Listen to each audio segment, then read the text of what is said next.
New games and IPs are super exciting to hear about during the Game Awards and other game events like E3.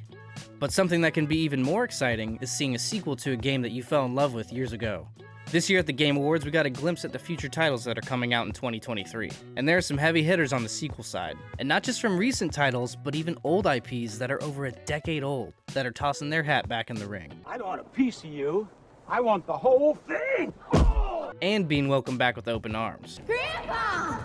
Kids! Let's break down all the sequels that we saw from the Game Awards for 2023.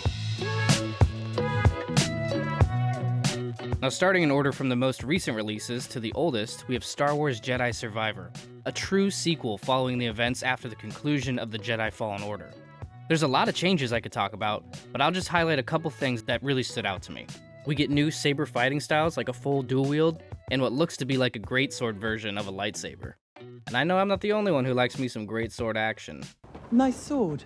Plus, in addition to that, we get a blaster as well. I think that'll add a lot of dynamics to your gameplay. The world is hinted at being much larger, as the addition of mounts have been introduced. We get to see a glider and a ground mount to help you along your travels. Plus what looks like a companion with potential combo attacks. Could this mean multiplayer co-op or just a helpful NPC? We'll find out. Up next we have Death Stranding 2. This reveal trailer was particularly exciting for two reasons. One, because Death Stranding 1 was an incredibly well-received game, and if you've played DS1 before, you know how amazing the storytelling was. And two, there was a lot of mystery behind this trailer, bringing a lot of fan theories to light, which could be a whole video in itself. But it's always fun to speculate what everything could mean. One thing that I found the most interesting was Sam looking so old, but his skin wasn't wrinkled. So is this just set many years in the future from DS1? Or did he get affected in a different way, not directly connected to Timefall? Lots of fun questions, my dudes. Let me know what your thoughts are on some of these things we saw in the trailer. I want to know what you guys think. Next, we have Remnant 2. I think there was a big fan base for the first Remnant game, but it doesn't have much of a mainstream exposure like the first two games we mentioned.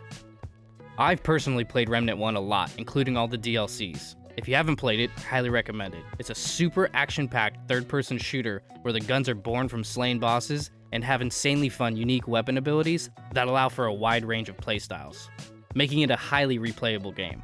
We don't get a whole lot from the trailer. One thing we can see though is the Root is back and bringing a ton of new enemy types and bosses. Plus, as we can expect, it looks like we get some updated graphics. Cool. And now, we're diving into the archives.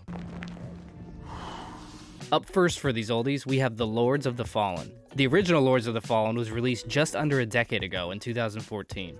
It was one of the more successful Souls-like combat adaptations with more of a flair on the magical side of things. With heavy-hitting moves and magical abilities, it made for a fun adventure with exciting, challenging gameplay.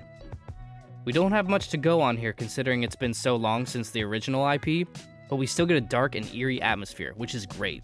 And this is being built on Unreal Engine 5. So my expectations are high for this one. I'm not sure how long it's been in development, but I'd say they've had more than enough time to put a solid sequel together, and I'm super pumped to see how it turns out. Don't blow it, all right? Up next, we have the infamous Diablo 4. Better not be fooled. It's been 11 years since we saw the release of Diablo 3. I think people were counting that down since probably year 2. So, this is overdue, to say the least. With an obvious large following and fanbase, we all know how anticipated this release has been. I'm super stoked that they're going back to the darker vibes of the Diablo franchise, like we saw in Diablo 2, and we get a couple major features added that didn't exist in Diablo 3.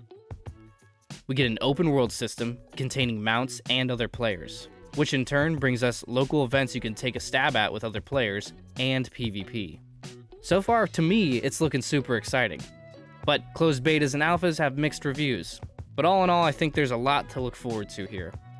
I don't know about you, but me and my buddies have already started planning out our routes to slay some demons. Now check this out. I'm gonna jump this fence here, okay? Like a gazelle. And our oldest sequel that will be storming the scene next year is Warhammer Space Marine 2. Hey everybody, an old man's talking. However, when it was released, this was a super big step in the Warhammer franchise for a new IP. And it was super popular among Warhammer fans and non-fans alike. This game is looking great, and I can't wait to get my hands on it. You're just one badass dude slapping aliens left and right. The trailer is pretty much gameplay exclusive, which is always excellent to see so you know what you're gonna get, But one thing I hope changes is a hefty, worthy story to go along with this awesome gameplay. What sequels are you guys looking forward to the most for 2023? And if there's some that weren't mentioned in the Game Awards this year, let me know which ones you guys are most stoked to play next year. As always, thanks for sticking around, and I'll see you guys in the next one.